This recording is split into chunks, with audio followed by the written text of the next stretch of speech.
Ma'asyiral muslimin yang dimuliakan Allah Subhanahu wa taala. Nabi sallallahu alaihi wasallam 23 tahun berdakwah. 13 tahun di kota Makkah dan 10 tahun di kota Madinah. Seluruh kehidupan Nabi sallallahu alaihi wasallam hanyalah untuk mendakwahkan la ilaha illallah, tidak lain dan bukan. Dalam sebuah hadis yang dikeluarkan oleh Imam Ibnu Hibban, dan hadis ini disahihkan oleh Al-Imam Syu'aib Al-Arnaut rahimahullahu ta'ala, ketika Nabi sallallahu alaihi wasallam berada di pasar Dhi Majaz, pasar di mana seluruh manusia berkerumun di situ dari berbagai macam daerah.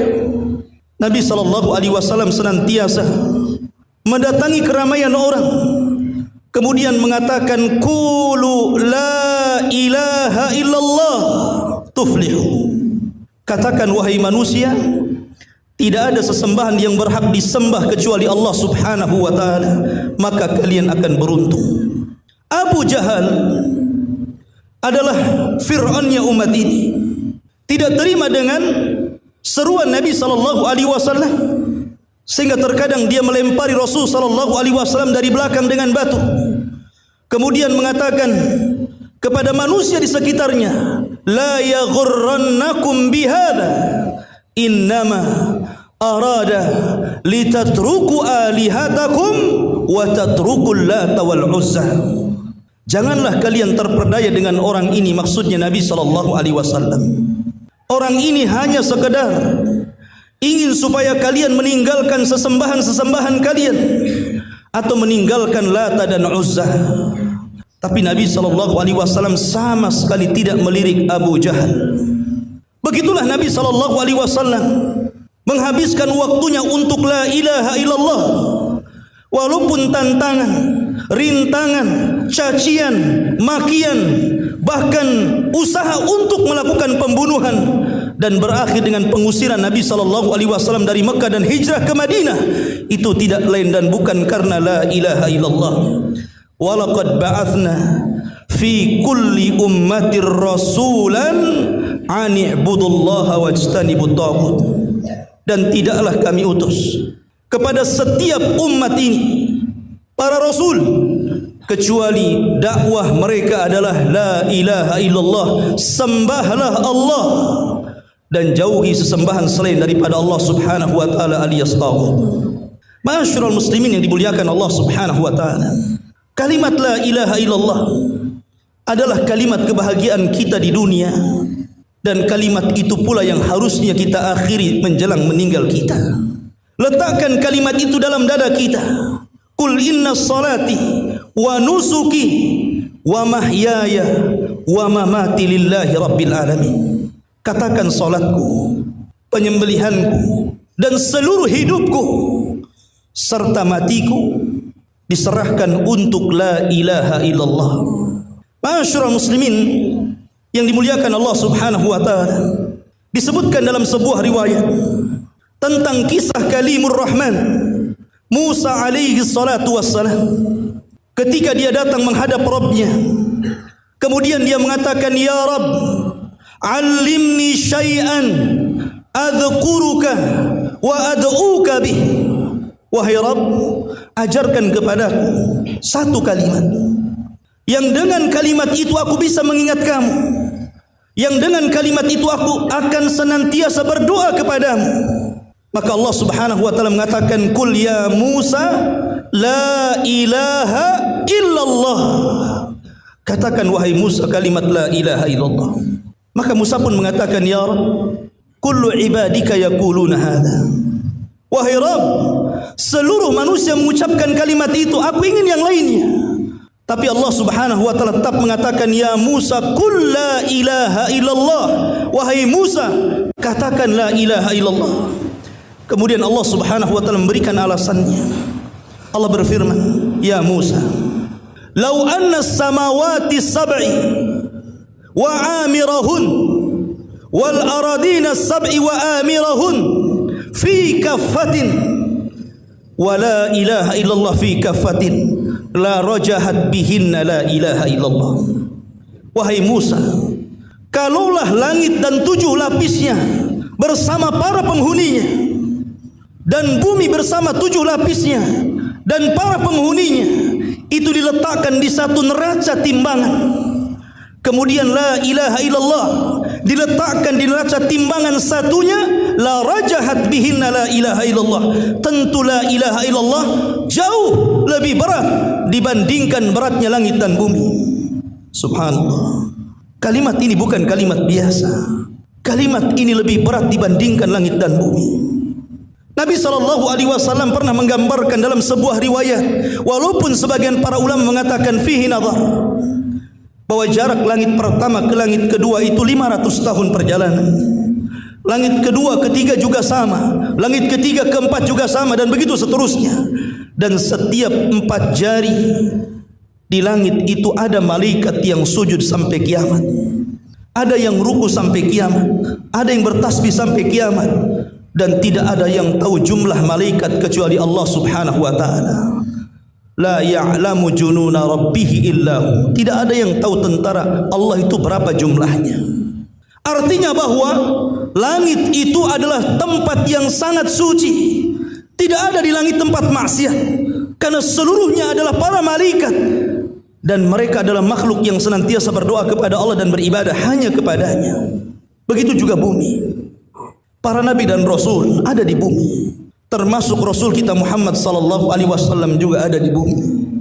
Artinya bahwa kemuliaan langit beserta malaikatnya, kemuliaan bumi beserta para nabi dan rasulnya, rupanya tidak lebih mulia dibandingkan kalimat la ilaha illallah. Ini menunjukkan kalimat besar, kalimat yang sangat agung. Bahkan kalimat ini pula lah penyebab kita mendapatkan syafaat Allah Subhanahu wa taala. Dalam sebuah hadis yang dikeluarkan Imam Bukhari dari hadis Abi Hurairah radhiyallahu an, Abu Hurairah radhiyallahu an suatu ketika bertanya kepada Nabi sallallahu alaihi wasallam, "Ya Rasulullah, man as'adun nas bi syafa'atika yaumal qiyamah?" Rasul, siapa manusia yang paling bahagia dengan syafaatmu pada hari kiamat? Maka Nabi SAW mengatakan, "Ya Abu Hurairah, aku kira tidak ada yang bertanya tentang soal ini kecuali dirimu. Baik, aku akan jawab, karena melihat semangat kamu tentang hadis Nabi SAW." Maka Nabi SAW mengatakan, "Ya Abu Hurairah, as'adun nas bi syafa'ati yaumal qiyamah man qala la ilaha illallah." Wahai Abu Hurairah, sesungguhnya manusia yang paling bahagia dengan syafaatku pada hari kiamat adalah orang yang mengucapkan la ilaha illallah. Bahkan dalam sebuah riwayat, yusahu birajulin yaumal qiyamah amamal khalaik, akan dipanggil seorang laki-laki pada hari kiamat di hadapan seluruh makhluk di padang mahsyar, dan jumlah makhluk itu tidak ada yang tahu jumlahnya, sebab manusia yang pertama kali hidup sampai yang terakhir mati menyaksikan kejadian ini. Kemudian orang ini yunsharu alaihi, ditebarkan di hadapannya tis'un wa tis'ina sijilan, dihadapkan kepadanya 99 buku catatan, dan seluruhnya keburukan dia selama di dunia. Kemudian Allah Subhanahu wa taala mengatakan, buka satu catatan. Tiba-tiba catatan itu dibuka, min hamaddal basar, maka panjang catatan itu sejauh mata memandang. Semuanya kesalahan dia selama di dunia. Ini belum 98-nya dibuka, baru satu catatan. Sehingga kemudian Allah Subhanahu wa taala mengatakan, alaka hasanatun, kamu punya kebaikan untuk mengimbangi 99 catatan keburukanmu? Maka dia mengatakan, ya Rabb, sekiranya aku punya kebaikan, apalah artinya dengan 99 catatan ini? Dia sudah putus asa duluan. Tapi Allah Subhanahu wa taala mengatakan, ingatlah wahai hambaku, pada hari ini tidak ada seorang hamba pun yang akan dizalimi. Maka tiba-tiba Allah Subhanahu wa taala mengeluarkan satu kartu bitaqah. Kartu itu ada tulisan asyhadu an la ilaha illallah. Kemudian kartu itu diletakkan di satu timbangan, dan 99 catatan diletakkan di timbangan satunya. Lihat ibarah Rasul sallallahu alaihi wasallam mengatakan fatasat bihinna la ilaha illallah. Tasat artinya menekan dengan keras, sehingga ketika kartu yang bertuliskan la ilaha illallah diletakkan di satu timbangan, nekan dengan keras ke bawah, dan 99 catatan tiba-tiba ringan dan terangkat ke atas. Kenapa bisa seperti itu? Itulah keagungan la ilaha illallah. Kalimat yang jauh lebih berat dibandingkan langit dan bumi. Yang kata Imam Ibnul Qayyim rahimahullahu ta'ala dalam kitab Zadnya mengatakan bahwa kalimat la ilaha illallah wali ajliha qamatis samawati wal ard wa khalaqa jami'ul makhluqat. Karena sebab kalimat itulah tegaknya langit dan bumi dan seluruh makhluk diciptakan Allah Subhanahu wa taala. Wa ma khalaqtul jinna wal insa illa liya'budun. Ma'asyiral muslimin yang dimuliakan Allah Azza wa Jalla. Ada sebuah hadis yang cukup panjang ketika bicara tentang syafaatul udma. Ketika manusia datang kepada Nabi Allah Adam alaihi salatu wasallam meminta syafaat setelah mereka berdiri di padang mahsyar selama 50 alfasana, 50 tahun. Matahari didekatkan, mereka kehausan, mereka kelaparan, tapi mereka tidak diwafatkan, mereka disiksa begitu saja. Kecuali orang-orang yang Allah Subhanahu wa taala rahmati dan Allah naungi dengan arasy-Nya. Orang-orang ini datang kepada Nabi Adam alaihi salatu wassalam, tapi Adam tidak sanggup memberikan syafaat dan memberikan udzur kenapa dia tidak mampu memberikan syafaat. Kemudian Adam mengisyaratkan untuk datang kepada Ibrahim. Ibrahim pun tidak sanggup dan memberikan udzurnya. Kemudian Ibrahim mengisyaratkan untuk datang kepada Nabi Musa. Musa pun tidak sanggup. Akhirnya mengisyaratkan kepada Nabi Isa. Memang Isa tidak memberikan udzur, tapi Isa menghormati Rasul kita yang mulia dan mengatakan datanglah kepada Muhammad. Maka ketika seluruh manusia sejak zaman Adam sampai orang yang terakhir mati berhadapan dengan Rasul kita yang mulia alaihi salatu wassalam dan mengatakan ya Muhammad isfa' lana ila rabbih ala tara ila ma nahnu fi. Wahai Muhammad, mintalah syafaat kepada Allah. Tidakkah kau iba melihat kondisi kami kepanasan, matahari didekatkan, kami kehausan, kami kelaparan. Mintalah keputusan kepada Allah Subhanahu wa taala agar suasana ini diberhentikan. Maka Nabi sallallahu alaihi wasallam mengatakan analah, saya akan usahakan. Kemudian Nabi sallallahu alaihi wasallam menghadap Allah Subhanahu wa taala. Kemudian sujud dengan sujud yang sangat lama. Tiba-tiba Allah Subhanahu wa taala menyuruh Nabi sallallahu alaihi wasallam dan mengatakan ya Muhammad irfa' ra'sah. Wahai Muhammad, angkat kepalamu. Qul tusma, katakan kau didengar. Wasal tu'tah, mintalah kau akan diberikan permintaan. Washfa'tu syaffa', mintalah syafaat, aku akan berikan syafaat. Maka Nabi sallallahu alaihi wasallam meminta 6 syafaat. Yang terakhir Nabi sallallahu alaihi wasallam meminta kepada Allah Subhanahu wa taala dan mengatakan ya Rabb i'dzan li mimman qala la ilaha illallah. Wahai Rabb, izinkan aku agar kau selamatkan orang-orang yang sudah lama hidup di neraka, tapi mereka ketika meninggal dunia masih menyimpan kalimat la ilaha illallah. Maka Allah Subhanahu wa taala mengeluarkan mereka, dan merekalah orang yang terakhir keluar dari neraka dan terakhir pula masuk surga. Inilah kalimat yang luar biasa ikhwatu fiddin. Kalimat penyelamat kita di akhirat.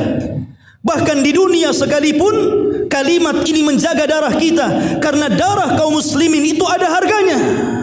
Tidak boleh ditumpahkan sembarangan, tidak boleh dibunuh sembarangan. Dahulu di zaman Nabi sallallahu alaihi wasallam ada seorang sahabat namanya Usamah bin Zaid, putra daripada Zaid ibn Harithah. Dan Zaid ibn Harithah ini adalah salah satunya sahabat yang menjadi anak angkat Nabi sallallahu alaihi wasallam. Artinya Usamah bin Zaid adalah cucu angkat beliau. Orang yang sangat disayang Nabi sallallahu alaihi wasallam. Suatu ketika Usamah bin Zaid diutus oleh Nabi SAW dengan pasukan yang lain untuk berjihad. Di tengah-tengah peperangan, Usamah melihat seorang musyrik yang sedang bertempur hebat memerangi orang-orang Ansar. Maka Usamah geram, kemudian menghampiri seorang musyrik itu dan hampir menebasnya. Setelah bertarung dan kalah seorang musyrik ini dan siap dibunuh oleh Usamah, tiba-tiba dia mengucapkan la ilaha illallah. Maka Usamah sempat terhenti, tapi Usamah tetap membunuhnya. Perang pun dimenangkan kaum muslimin. Rasul senang dengan membawa ghanimah harta rampasan perang yang banyak.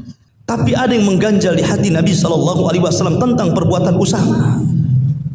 Sehingga Nabi SAW memanggil Usamah dan mengatakan, ya Usamah, aqatalta man qala la ilaha illallah?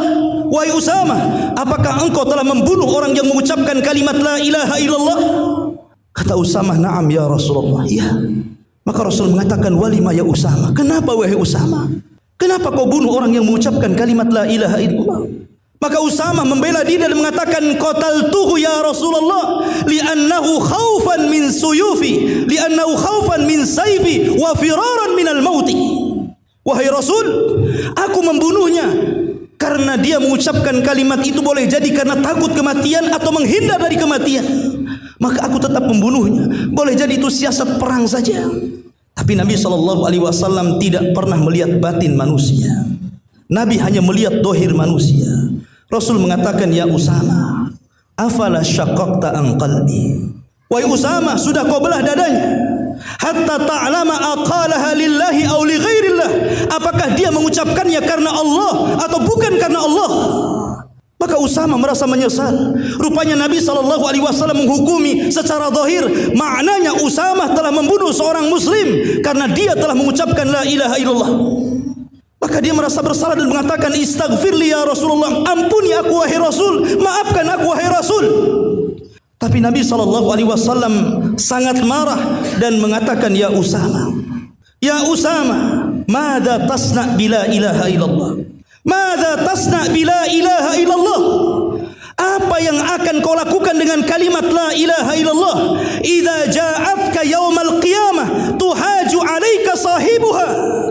Kalau la ilaha illallah datang kepada Allah kemudian berhujah, kenapa engkau membunuh orang yang mengucapkannya? Apa yang kau akan datangkan alasan di hadapan Allah? Usamah terus mengatakan, istaghfirli ya Rasulullah, maafkan aku wahai Rasul, aku ini tidak tahu. Tapi Rasul tidak pernah menambah kecuali kalimat itu saja, sehingga Usamah mengatakan, wadittu ma aslamtu illa yauma idzin. Duhai kiranya aku bercita-cita baru masuk Islam ketika itu, karena Rasul tidak pernah semarah kepada orang yang baru masuk Islam.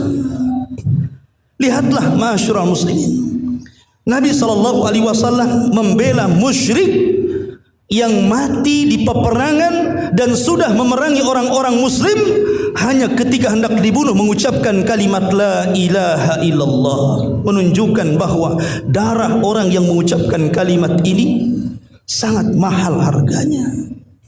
Gimana pula di akhir-akhir ini orang yang kemudian membunuh orang dengan cara yang murah, yang tidak ada tahu alasan kenapa dia bisa membunuh, dan orang yang dibunuh bingung kenapa bisa dibunuh, padahal dia seorang muslim. Dan lihat pula bagaimana Nabi SAW hanya melihat dohir tanpa melihat batin. Makanya kita katakan, alasan apapun orang yang membakar tulisan la ilaha illallah, kita tidak pernah melihat batin anda. Dengan mengatakan ini bendera ormas tertentu, dengan mengatakan daripada tercecer dibakar saja, itu kan alasan. Kita melihat dohir bahwa anda di hadapan kita membakar kalimat itu, kita tidak terima. Tetapi kita berhusnudzon, boleh jadi anda jahil dan bertobat kepada Allah, semoga Allah memberikan hidayah. Tetapi ingat ikhwatu fiddin, bukan berarti orang yang membakar kalimat itu murtad sehingga wajib diperangi dan harus berperang. Mereka saudara kita. Nabi marah ketika Usamah membunuh seorang musyrik yang mengucapkan kalimat la ilaha illallah. Sebaiknya kita lapang dada, kita doakan. Karena bagaimanapun nikmat aman di negeri kita ini adalah nikmat yang sangat besar. Lihat anda, negara-negara yang tidak aman, Jangan lagi cerita cari nafkah, cerita ibadah susah. Di negeri kita ini Allah berikan luar biasa kenikmatan yang Allah berikan, dan itu tidak tegak kecuali nikmat aman. Doakan saja, mudah-mudahan dia dapat hidayah. Tidak perlu kemudian mencaci, memaki, menantang jihad, berperang. Ini sama saja berperang melawan kaum muslimin. Ma'asyiral muslimin yang dimuliakan Allah Subhanahu wa taala, kita boleh tidak terima. Kita boleh tidak terima, dan kita boleh marah, silakan marah. Karena memang lambang itu adalah lambang kaum muslimin. Dengan itulah kita hidup dan mati, dan itu kewajiban seorang mukmin di awal dan kewajiban mukmin di akhir. Man qala akhiru kalamihi la ilaha illallah dakhalal jannah. Siapa yang akhir ucapannya la ilaha illallah, maka dijamin masuk surga. Ma'asyiral muslimin yang dimuliakan Allah Subhanahu wa taala, Hudzaifah ibnul Yaman, sahabat yang dijuluki Sirrun Nabi, pemilik dan pemegang rahasia Nabi. Seluruh hadis-hadis fitnah diketahui Hudzaifah ibnul Yaman, dan tidak diketahui banyak sahabat. Karena ketika manusia bertanya kepada Rasul tentang kebaikan, justru dia bertanya tentang keburukan karena takut keburukan menimpanya. Hudzaifah ibnul Yaman bercerita tentang akhir zaman, bahwa kelak di akhir zaman Islam akan tergerus hatta la yudra, sehingga tidak akan dikenal ma salatun wala nusukun wala siyamun wala sadaqatun, sehingga orang tidak kenal salat, tidak kenal puasa, tidak kenal haji, tidak kenal ibadah, tidak kenal sedekah. Dan itu sudah mulai berangsur kenyataan ada pada hari ini. Orang sudah tidak kenal salat, orang sudah tidak kenal puasa, orang sudah tidak kenal haji. Bahkan orang yang solat pun tidak kenal hukum solat. Bahkan orang yang puasa pun bingung apa itu hukum puasa. Bahkan orang yang haji pun tidak tahu manasik, hanya ikut mutawifnya. Dan pada hari itu Nabi mengatakan, wala yusra ala kitabillahi fi lailatin hatta la tubqa fil ardi minhu ayat. Sampai pada akhirnya Allah angkat satu malam tulisan-tulisan Al-Quran yang ada pada mushaf, hafalan-hafalan Al-Quran yang ada pada dada, sehingga satu malam itu Al-Quran diangkat ke langit, sehingga ketika anda mengambil mushaf tidak ada tulisannya. Ketika anda hendak mengulang hafalan, tiba-tiba hilang hafalannya. Quran diangkat sama sekali oleh Allah Subhanahu wa taala, dan diangkatnya syariat. Tetapi hanya kalimat satu yang tidak diangkat, la ilaha illallah. Kalimat ini tidak diangkat. Ketika orang-orang tua-tua mereka saat itu, mereka mengatakan, wajadna aba'ana bila ilaha illallah fanaquluha. Kami mendapatkan nenek-nenek moyang kami, bapak-bapak kami mengucapkan la ilaha illallah, maka kami pun mengucapkannya. Artinya di akhir zaman kalimat itu la ilaha illallah diucapkan bukan karena tahu perintah, tapi karena taklid, mengikuti bapak-bapak mereka mengucapkannya, maka mereka mengucapkannya. Akhirnya kemudian seorang rawi hadis namanya Sila bertanya kepada Hudzaifah, ya Hudzaifah, ma tughnihim bila ilaha illallah yauma idzin. Wahai Hudzaifah, lalu apa manfaat kalimat itu pada hari itu, sementara orang sudah tidak kenal salat, tidak kenal puasa, tidak kenal kurban, tidak kenal sedekah, Al-Quran sudah diangkat, apa manfaatnya? Dan mereka pun mengucapkan bukan karena perintah tapi karena taklid. Hudzaifah tidak mau menjawab. Sampai 3 kali Silah terus bertanya, sehingga Hudzaifah mengatakan, ya Silah tunjihim minan nar. Ya Silah tunjihim minan nar.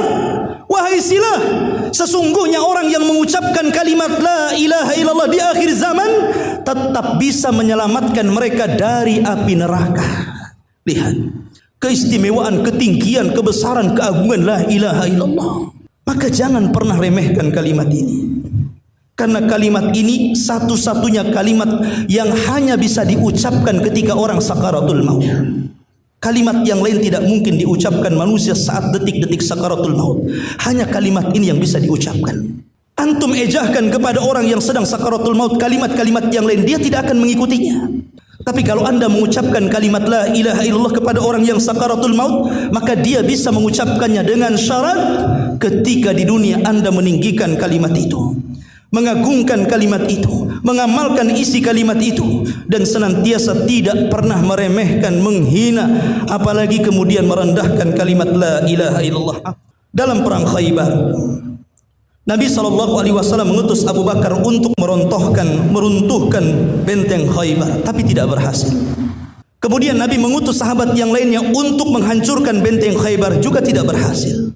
Sampai pada suatu malam Jibril memberikan kabar gembira kepada Nabi SAW bahwa Khaybar akan runtuh di bawah seseorang yang sangat mencintai Allah dan dicintai Allah dan Rasulnya. Maka Nabi SAW mengumpulkan para sahabatnya dan mengatakan, besok akan ada seorang laki-laki yang akan membawa bendera, di tangannya kemenangan. Laki-laki ini sangat mencintai Allah dan Rasulnya, dan dia pula dicintai Allah dan Rasulnya. Di pagi hari para sahabat berkumpul di tanda Nabi SAW. Masing-masing mereka ingin memegang bendera itu. Sampai Umar mengatakan, demi Allah, aku tidak mau menjabat pemimpin dalam kondisi apapun kecuali pada perang itu. Karena Nabi SAW sudah jelas-jelas di tangannya kemenangan. Maka Umar sangat menginginkan agar dia yang memegang bendera itu. Tapi rupanya apa yang dikehendaki Umar berbeda dengan kehendak Allah Subhanahu wa taala. Justru Nabi SAW mencari siapa? Mencari Ali bin Abi Thalib. Aina Ali? Di mana Ali? Rupanya orang itu adalah Ali bin Abi Thalib. Kemudian dicari dan mereka mengatakan, ya Rasulullah, Ali marid. Ali sedang sakit matanya. Tapi Rasul mengatakan, panggil dia, karena wahyu sudah turun kepadaku agar memilih dia.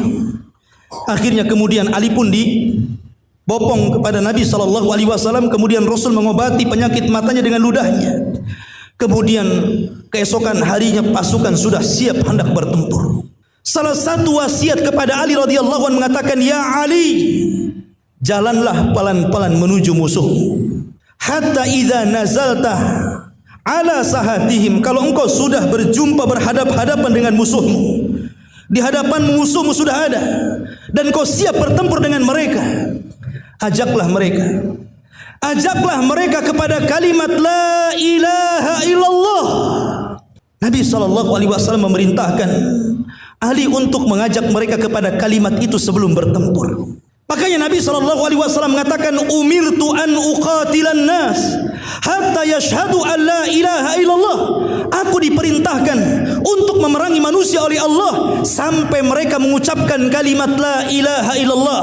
Dari sini menunjukkan bahwa la ilaha illallah adalah awal sebuah kewajiban bagi setiap muslim.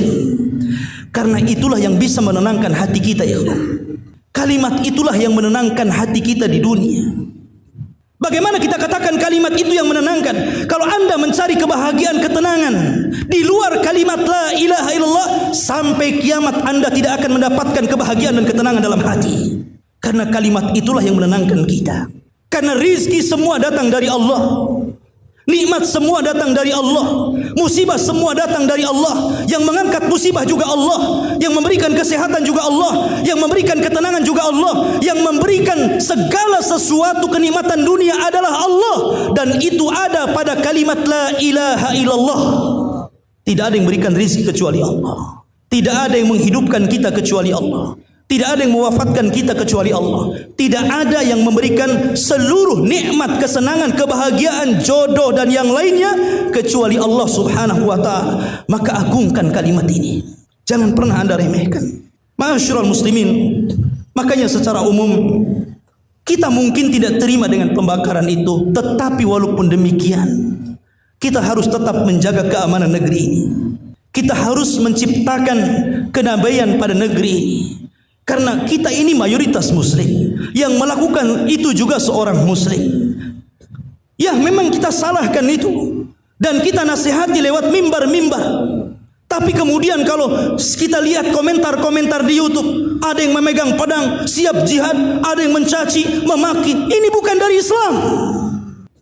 Ma'asyiral muslimin yang dimuliakan Allah Azza wa Jalla. Apakah anda ingin menjadi negeri ini seperti Suriah? Seperti Yaman? Seperti Irak? Ma'asyiral muslimin yang dimuliakan Allah Azza wa Jalla, nikmat besar ini harus kita syukuri. Tetap kita memberikan nasihat, memberikan dakwah, dan pelajarilah tauhid la ilaha illallah. Sebab kalau orang mengenal kalimat ini dengan benar, dengan pemahaman salaful ummah, dengan mendalami akidah dan tauhid, mungkin bangsa ini tidak ada yang meremehkan kalimat itu karena tinggi dan agungnya kalimat ini.